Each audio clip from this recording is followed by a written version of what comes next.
He parked in my driveway and waited for my wife like I didn't exist. She walked past me, took his hand, and told me to go back inside. I didn't go back inside. That's when I snapped, and everything changed. My name is Conrad Ellison. I'm 47 years old. I'm a fire marshal for Hargrove County, and I spent 16 years married to a woman who used our son's absence as a calendar for her affair.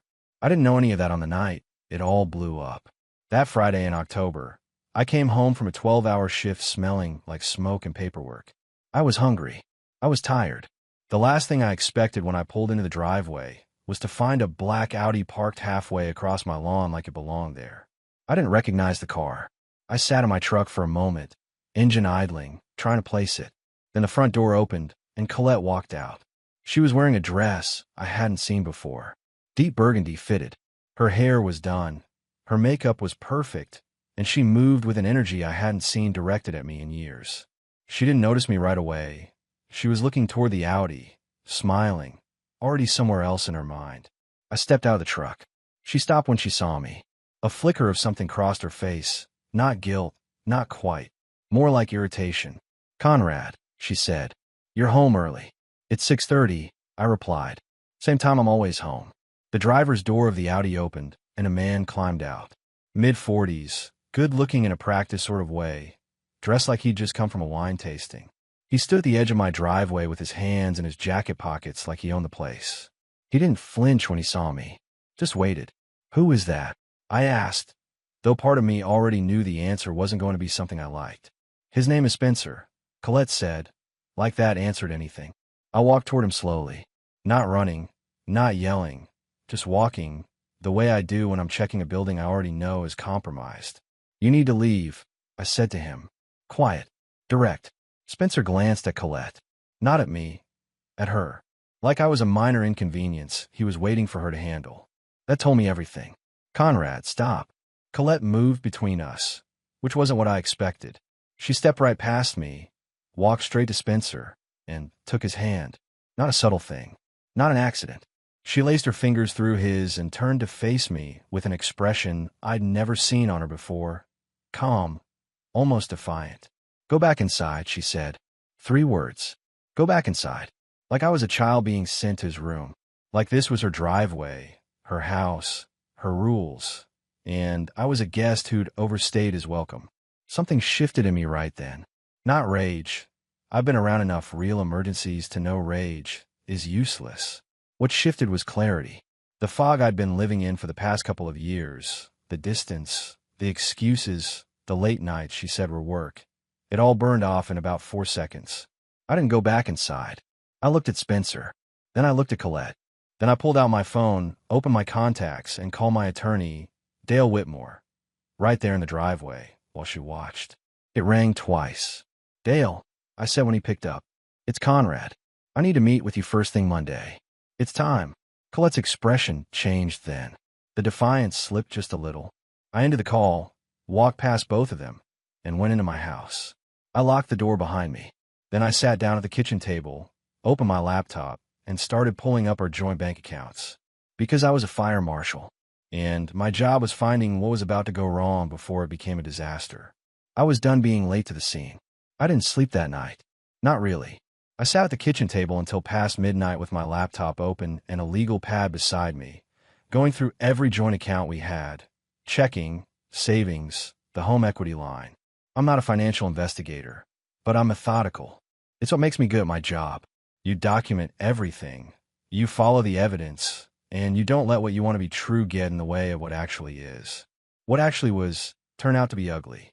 Over the past 14 months, Colette had been making regular transfers out of our joint savings, amounts between $600 and $1,400, always spaced 3 to 4 weeks apart. Never round numbers, which was smart. Round numbers catch the eye. These were the kind of figures that looked like grocery runs or car maintenance or any 100 things a wife might spend money on without her husband questioning it. The total, when I added it up twice to make sure, came to just over $19,000. I stared at that number for a long time.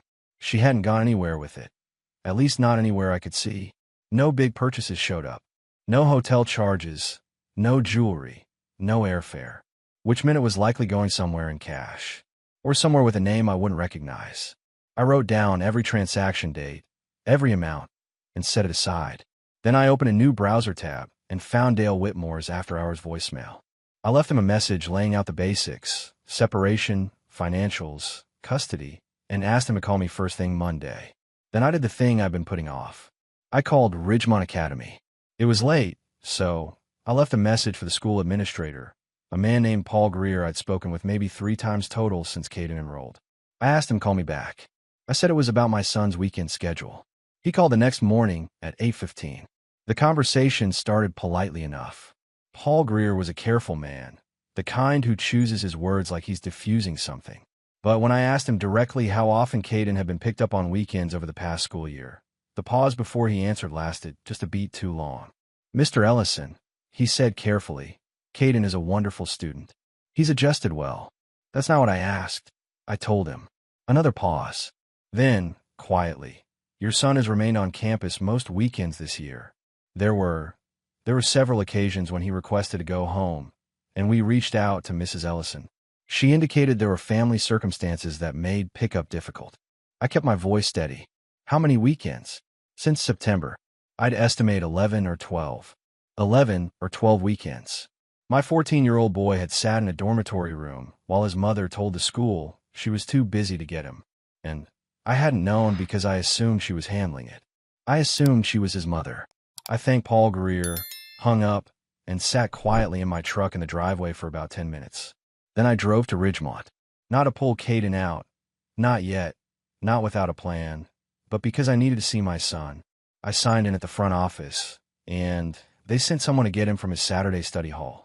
I waited in a small meeting room with a round table and 4 chairs and a window that looked out onto a soccer field. Caden walked in and stopped when he saw me. He was taller than I remembered. Kids do that when you're not watching closely enough. He'd gotten a haircut I didn't recognize.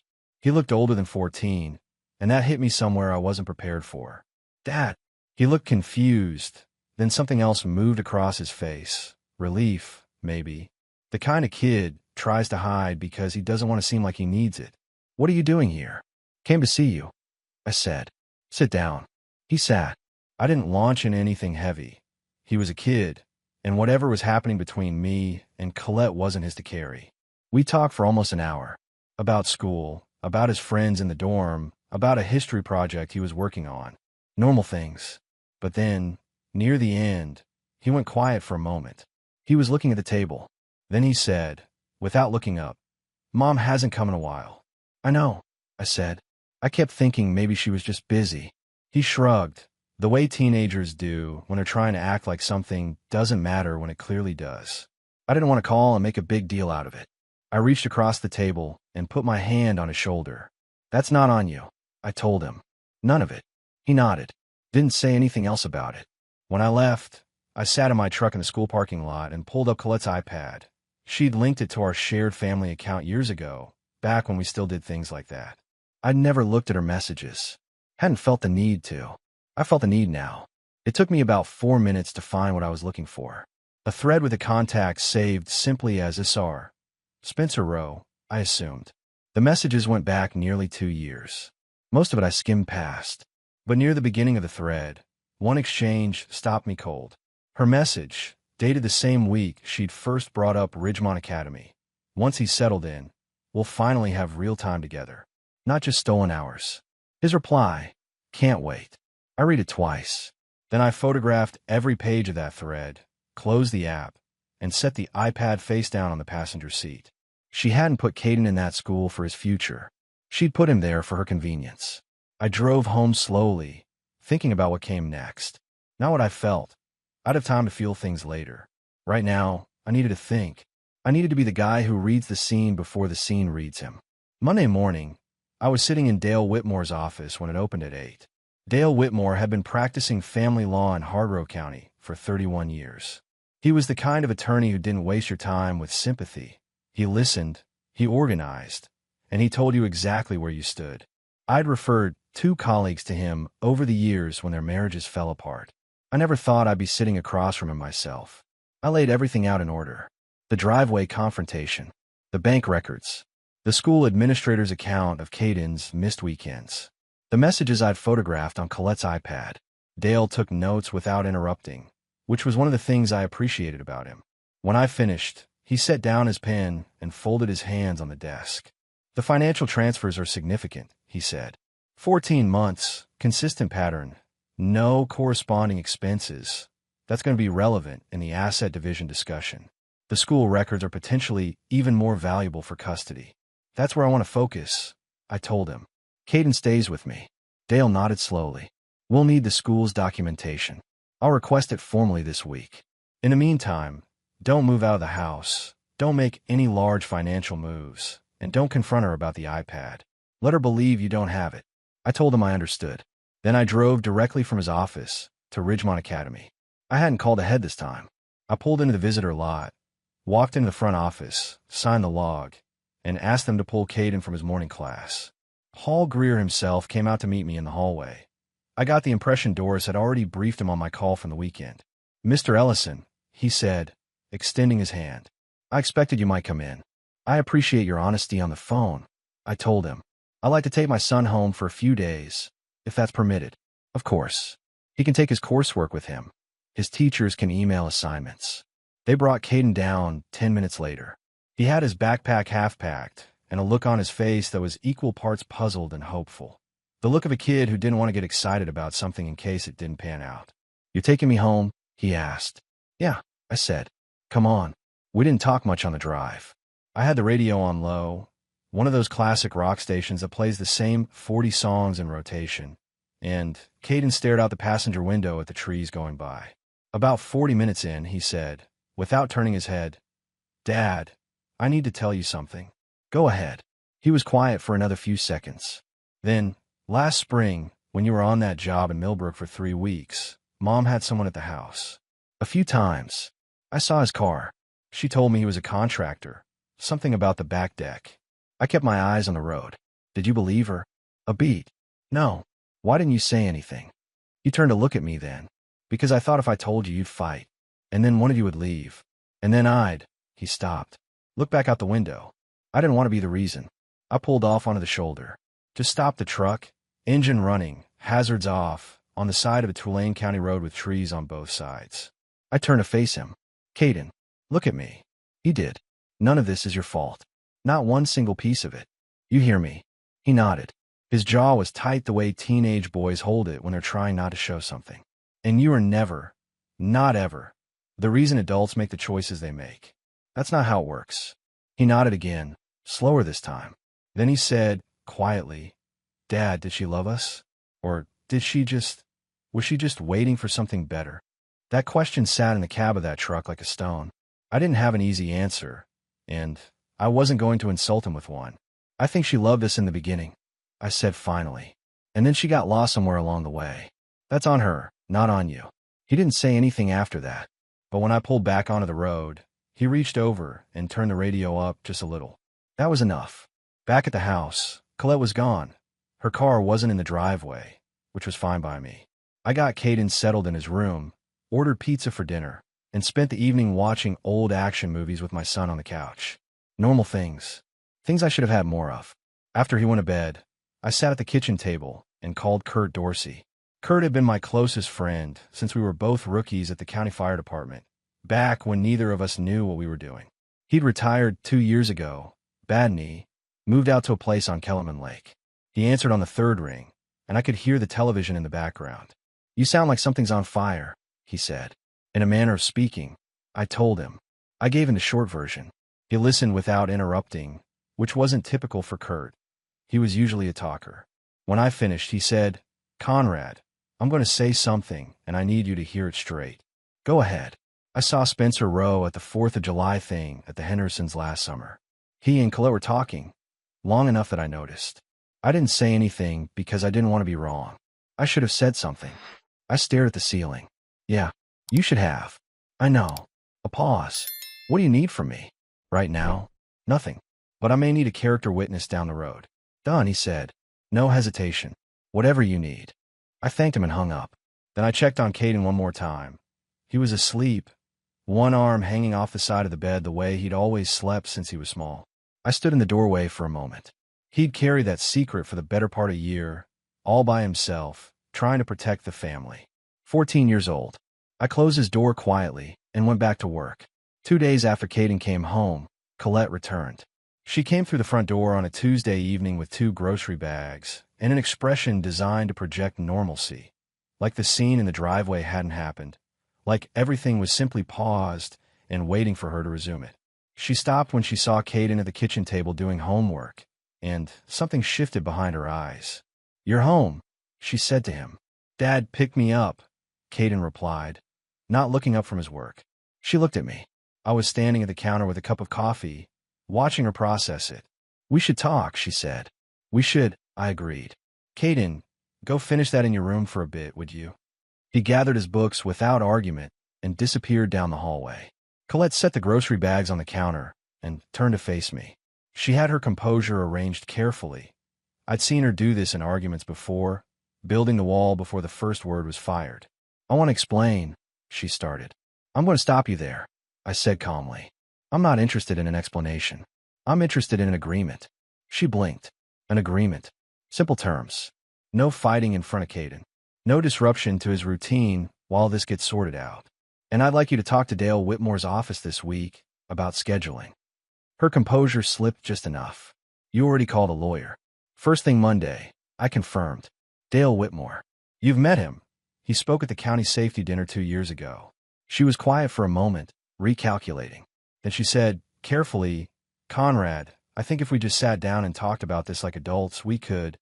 I'd also like to resolve the question of the joint savings account," I said. $19,000 over 14 months. I have the dates and amounts written down if you'd like to go over them. The color shifted in her face. Not dramatically. Colette was good at controlling her surface. But I've been watching that face for 16 years, and I saw it. That money went to Spencer Rowe, I said. Or to things that benefited Spencer Rowe.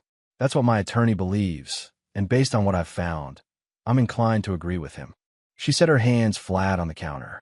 "You don't have proof of that." "I have enough," I said simply. What happened next was the part I'd expected but still found instructive to watch. She pivoted. Colette had always been good at pivoting. When one angle didn't work, she found another without breaking stride. "I want to talk about Caden," she said, shifting her tone toward something softer. "I know I haven't been. I know the school situation wasn't ideal. But I think we can work something out that's best for him." "So do I," I said. "That's why I've already asked Dale to request the weekend log from Ridgemont. 11 missed weekends, Colette. Paul Greer will testify to that if it comes to it." That landed differently. She straightened slightly, and for the first time in the conversation, she looked something close to genuinely rattled. "That's not. I had reasons." "I'm sure you did," I said. I kept my voice even, almost pleasant. "You can share those reasons with the mediator." She stared at me for a long moment. I could see her working through it. How much I knew, how much I might be bluffing, what her next move should be.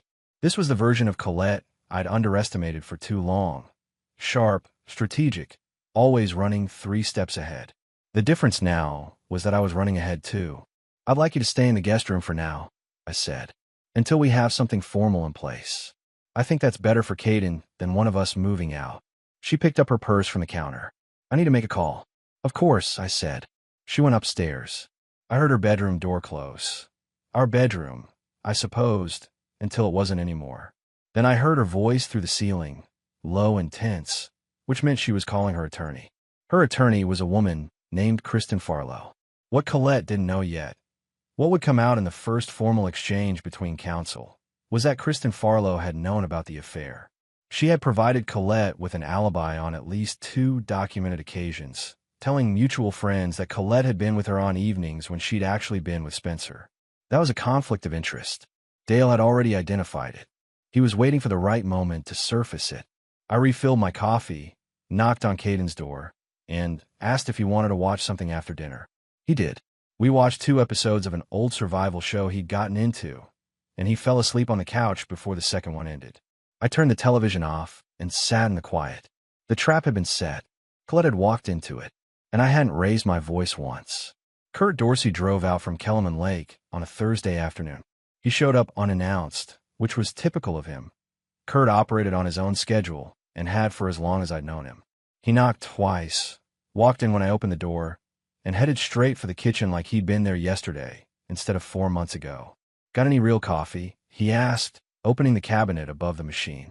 "Second shelf," I said. He found the bag, measured it out by eye, and started the pot without being asked. I sat down at the table. There was something almost stabilizing about the ordinariness of it. Kurt in my kitchen, making coffee like the world hadn't shifted on its axis. He brought 2 mugs over and sat across from me. "Tell me where things stand." I laid it out. Dale Whitmore was moving on the financial records. The school documentation was in. Kristen Farlow, Colette's attorney, had been formally flagged for the conflict of interest, and Dale expected her to withdraw from the case within the week. Colette was sleeping in the guest room and moving through the house like she was waiting for something, though I wasn't sure what she thought was coming. Kurt listened to all of it, turning his mug slowly on the table. When I finished, he said, "You're holding up better than I expected." "I don't have the luxury of falling apart," I told him. "Caden's here." He nodded. "How's he doing?" "Better than he should be," I said. "He's a tough kid, tougher than I gave him credit for." Kurt was quiet for a moment. Then he said the thing I could tell he'd been holding since we'd spoken on the phone. "Conrad, you asked me why I didn't tell you about Roe at the Henderson party. I've been thinking about that. And I've been telling myself I didn't say anything because I wasn't sure. But that's not the whole truth." He set his mug down. "The whole truth is that I figured you were happy, that things were good, and I didn't want to be the one to blow that up based on a hunch. That was selfish of me. It was easier for me to stay quiet." I looked at him across the table. Kurt wasn't a man who admitted things easily. He'd spent 30 years in the fire service, which doesn't exactly cultivate emotional flexibility. This cost him something. "I hear you," I said, "and I'm not going to pretend I'm not angry about it. But you're here now. That counts for something." He let out a long breath. "What do you need from me?" "I may need you to speak to what you've seen in this house. As a friend, as someone who's known us both. Dale thinks character context could matter for the custody argument." "Done," Kurt said. "You don't even have to ask." We drank the coffee. He stayed 2 hours, and we talked about other things for most of it. His late property, a wildfire situation out west he'd been following on the news, Caden's interest in engineering that had come up at dinner the night before. Normal conversation. The kind I hadn't had in longer than I realized. After he left, I sat with what he'd said about not wanting to blow things up. I understood it, even if it frustrated me. People don't want to be the messenger. Nobody wants to carry that into a friendship and watch it land. But it also made me think about the question Caden had asked in the truck, whether she had loved us, or whether she'd just been waiting for something better. I didn't have a clean answer. What I had was a clearer picture of how long things had been broken without me seeing it. A man who'd shown up at 4th of July parties.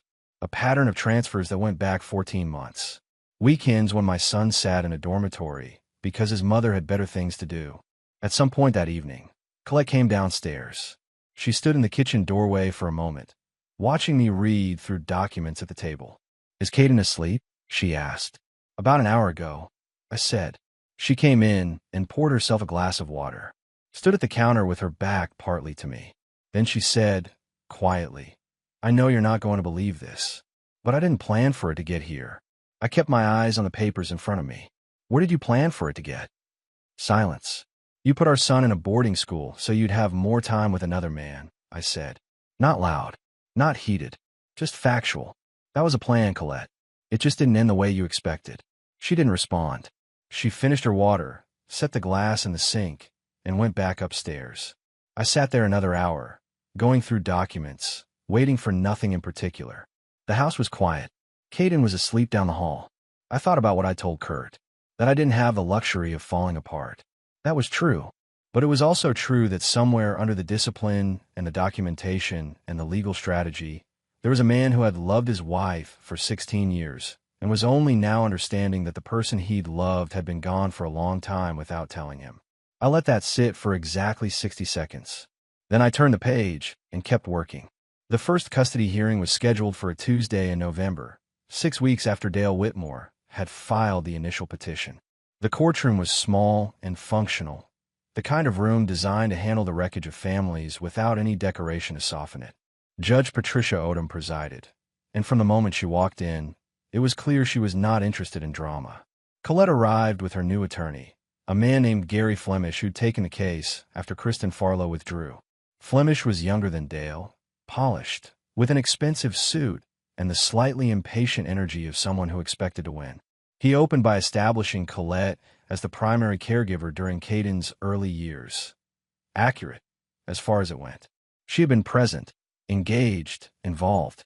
Dale let him finish. Then he put Paul Greer on the stand. The Ridgemont Academy administrator was calm and precise.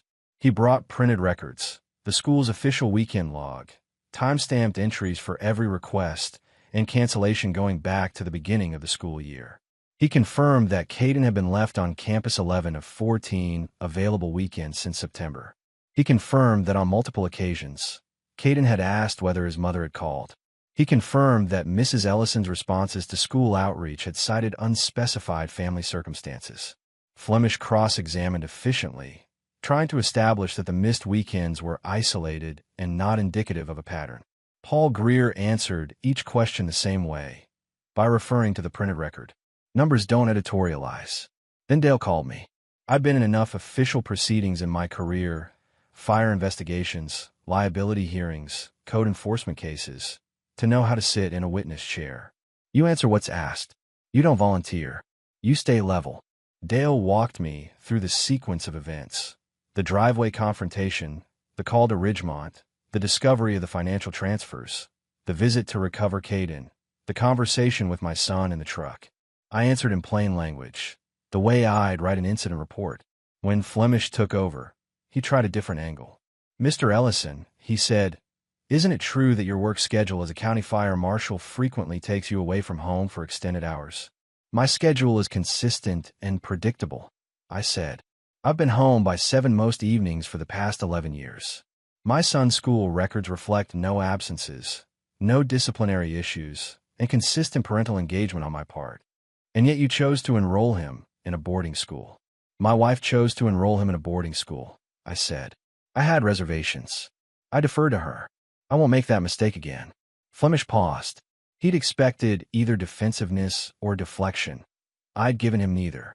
Judge Odom asked a few questions directly about Caden's current living arrangement, about his academic standing, about whether he'd expressed a preference. Dale had already submitted a brief statement from a family counselor who'd met with Caden twice in the past 2 weeks. The statement noted that Caden had expressed a clear preference to remain with his father and a desire to transfer to a local school. The judge didn't rule that day. She rarely did in first hearings. But she ordered a formal guardian ad litem review and requested additional documentation from a school. In the hallway afterward, Dale was measured but direct. That went well. Greer was solid. Your testimony was clean. Flemish didn't land anything. And Colette? I asked. She'll have her turn to testify at the next hearing. Flemish will prepare her. He paused. There's also something you should know. The financial filing, the asset dissipation claim, has been picked up by her employer's compliance department. I received a call this morning. They're conducting an internal review. I'd expected this eventually. How does that affect us? It doesn't change our case, Dale said, but it changes her position considerably. A financial misconduct review at her workplace, combined with the custody situation, is going to put significant pressure on her to settle rather than continue litigating. I nodded. We walked out into the cold November air, and I stood on the courthouse steps for a moment. Across the parking lot, Colette was getting into a car with Flemish, speaking in low tones, not looking in my direction. She had 2 years of planning. She'd arranged the school, managed the money, kept her double life running smoothly. She was intelligent and careful, and she genuinely believed she was ahead of it. What she hadn't accounted for was that the man she'd been managing all that time was someone who found things for a living. I drove home to my son. Colette's parents drove up from Knoxville on a Saturday morning in mid-November. I hadn't called them. She had. But I knew they were coming because Caden mentioned it at breakfast, which meant Colette had told him without telling me first. Small move. The kind designed to make me feel like the outsider in my own house. I didn't react to it. I made eggs, poured coffee, and when Leonard and Barbara Voss pulled in the driveway at 10:15 in their burgundy Buick, I walked out to meet them. Leonard was 71, a retired civil engineer, a man who built things for a living and had strong opinions about how they should hold together. Barbara was 68, softer in manner but sharper in observation than most people gave her credit for. I'd always gotten along with both of them. That made this harder. Leonard shook my hand. His grip was firm, the same as always. He held a beat longer than usual and looked at me steadily. Conrad, he said. Leonard. Barbara. I nodded to her. Come inside. We sat in the living room, all four of us, plus Caden, who said hello and then quietly disappeared to his room the way teenagers do when they sense things are complicated. Colette sat on the far end of the couch. I sat in the armchair. Leonard and Barbara took the two seats across from us like they were refereeing something. Nobody said anything for a moment. Then Leonard leaned forward with his elbows on his knees. Conrad, he said, I'd like to hear what happened from you. Directly. Colette started to speak. Leonard held up one hand without looking at her. I asked Conrad. I gave him the facts. Not all of them. I left out the financial details and the legal proceedings because that wasn't their business. But I told them about the driveway, about what I'd found regarding Caden and the missed weekends, about where things stood between Colette and me. I kept my voice even. I wasn't there to prosecute their daughter in front of them. When I finished, Leonard sat back. He looked at Colette. Is what he said accurate? She was quiet for a moment. It's complicated. I didn't ask if it was complicated, Leonard said. I asked if it was accurate. Another silence. Then Colette said quietly, in the broad strokes, yes. Barbara hadn't said a word yet. She was watching me with an expression I couldn't entirely read. Not hostile, not sympathetic, just taking everything in. Leonard exhaled slowly. We're not going to take sides in this, he said. You're both adults. Whatever happened between you is yours to resolve. He paused. But I want to say something, and I'm saying it in front of both of you, so there's no confusion later. He looked at me. You've been a good son-in-law, Conrad. And from what I can see, you're being a good father right now. I respect that. Then he looked at his daughter. He didn't say anything to her for a moment. Just looked. Whatever passed between them in that silence, I wasn't part of it. Then he stood up, signaled to Barbara, and said they'd like to see Caden before they headed to the hotel. They stayed for 2 hours. I gave them space with Caden, used the time to go through paperwork in the kitchen. When they left, Barbara paused at the front door and put her hand briefly on my arm. Take care of that boy, she said. That's the plan, I told her. That night, after the house went quiet, Colette knocked on the kitchen doorframe. She stood there with her arms folded. My father respects you, she said. There was no bitterness in it, just a flat acknowledgement. Leonard's a straight shooter, I said. Always has been. He didn't defend me. No, I said. He didn't. She stood there another moment. Then she said something I hadn't expected. I know what I did to Caden was wrong. With the school. I knew it when I was doing it. She paused. I convinced myself it was fine. I looked at her across the kitchen. He sat in that dormitory asking if you called. 11 weekends. She didn't answer. She went upstairs. I stayed at the table until midnight, then checked on Caden, turned out the lights, and went to bed. Her family hadn't chosen sides. They'd done something more useful. They'd seen clearly, and they'd said so out loud. December came in cold and fast. Dale Whitmore called me on a Monday morning with 2 pieces of news. The first was expected. Kristen Farlow had formally withdrawn from Colette's case following the conflict of interest determination.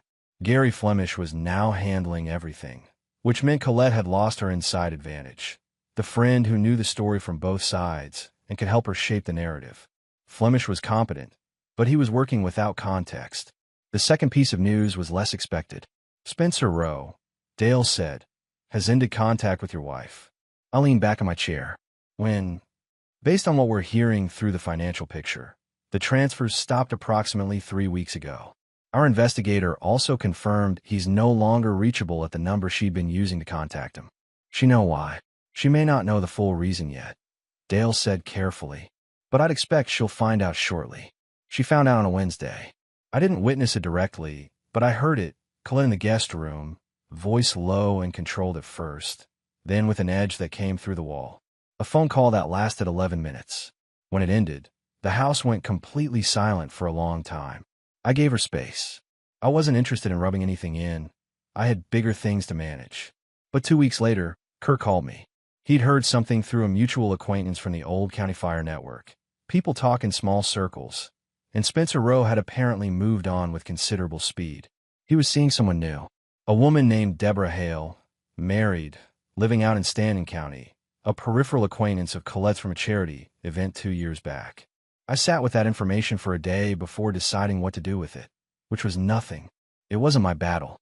What it told me was something I'd already suspected. Spencer Rowe hadn't been in love with Colette.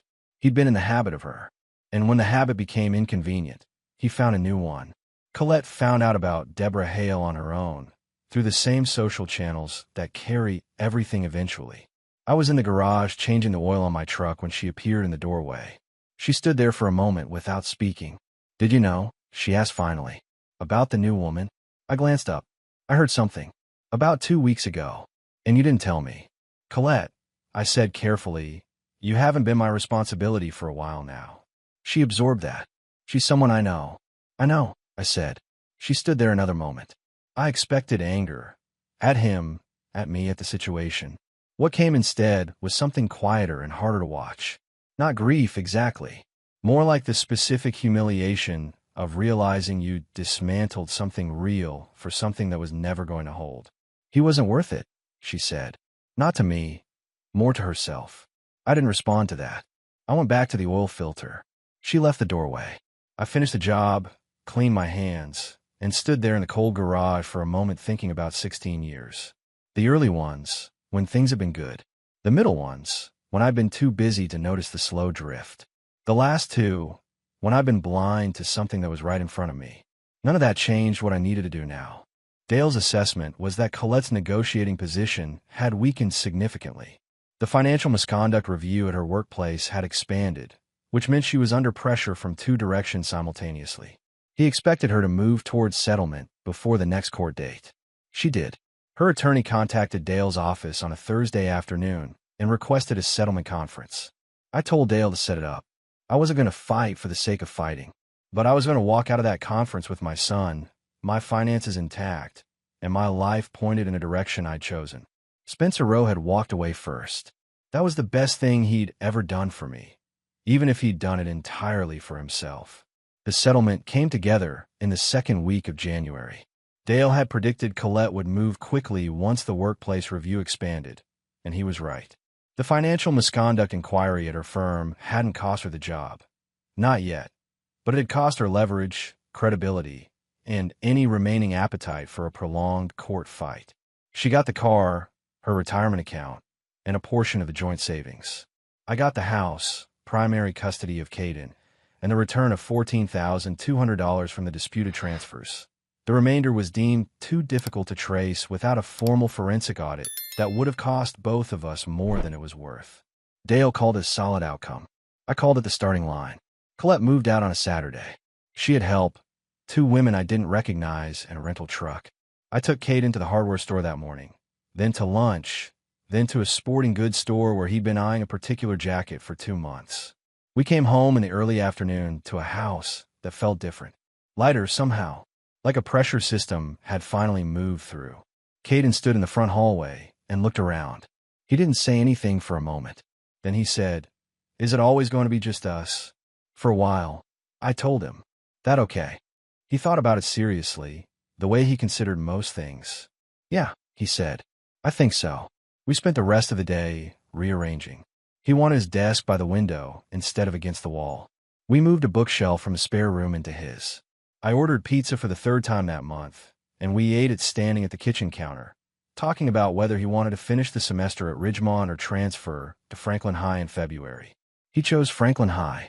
The enrollment paperwork took a week. His first day was a Monday in mid-February, and I drove him myself, which I hadn't done since he was 10. He was quiet on the way over, nervous, though he wouldn't say so. I pulled up to the front entrance, and he grabbed his bag. "You're going to be fine," I said. He gave me the half nod that meant he knew I was right, but wasn't ready to admit it yet, and climbed out. I watched him walk through the front doors without looking back. That was a good thing. It meant he was moving forward. Kurt came by that evening with a 6-pack, and we sat on the back porch even though it was cold enough that we could see our breath. He asked how it felt, having the house to ourselves. "Quieter," I said, "but the right kind of quiet." He nodded and opened his bottle. "You did right by that kid, Conrad." "I'm doing my job," I said. That's all. That was true, and for the first time in a long time, the job felt manageable. 8 months after Colette moved out, I got a call from a number I didn't recognize. It turned out to be a woman named Janet Reeves, a fire safety coordinator with the state insurance board. She'd found my name through a professional referral and wanted to discuss a consulting arrangement, reviewing commercial properties across the county for a quarterly rate that was considerably better than my county salary. I said I'd think about it. I thought about it for 2 days and then said yes. It wasn't a dramatic change, but it was mine, something I'd built without anyone else's input or interference, from a referral that came because I was good at what I did. Caden was thriving at Franklin High by spring. He joined the engineering club, made 2 friends I'd actually met, and started talking about college with a specificity that told me he was thinking seriously about his future for the first time. His grades had gone up. He slept in his own bed in his own room every night and came downstairs in the morning and made himself breakfast like a person who belonged where he was. Colette's workplace review concluded in March. She wasn't terminated, but she was formally reprimanded and moved to a non-supervisory role. I heard this through Kurt, who heard it through a mutual contact. I didn't ask for details. Whatever consequences she faced were between her and the choices she'd made. Spencer Rowe was still seeing Deborah Hale, from what little filtered back through Kurt's network. Whether that situation would hold, I had no opinion on. I had enough to manage without tracking the orbit of a man who'd never been worth my attention in the first place. Colette and I interacted only when Caden was involved. School events, the occasional handoff. It was civil, sometimes almost comfortable, in the way that things become comfortable when the fighting is over and you've both accepted the landscape. One evening in late September, I was sitting on the back porch after dinner, listening to the neighborhood settle into quiet, when Caden came out and sat in the other chair. He had his phone in his hand, but wasn't looking at it, just sitting. After a while, he said, "I've been thinking about what you told me. In the truck, that day you picked me up." "Which part?" I asked. "That none of it was my fault." He paused. I think I actually believe that now. I looked at him. He was 15, nearly, and he looked like himself, not the careful, guarded version that had come home from Ridgemont, but the actual version, the one that had been waiting underneath all that time. "Good," I said. "That's where it belongs." We sat there until the light was gone. I thought about the night in October when I'd come home to a black Audi in my driveway and a wife who'd told me to go back inside. I thought about the choice I'd made in that moment, not to fight, not to collapse, but to step back, take inventory, and do the job that needed doing. I'd spent 19 years reading scenes, reading what didn't belong, finding what was about to go wrong, getting there before the damage was done.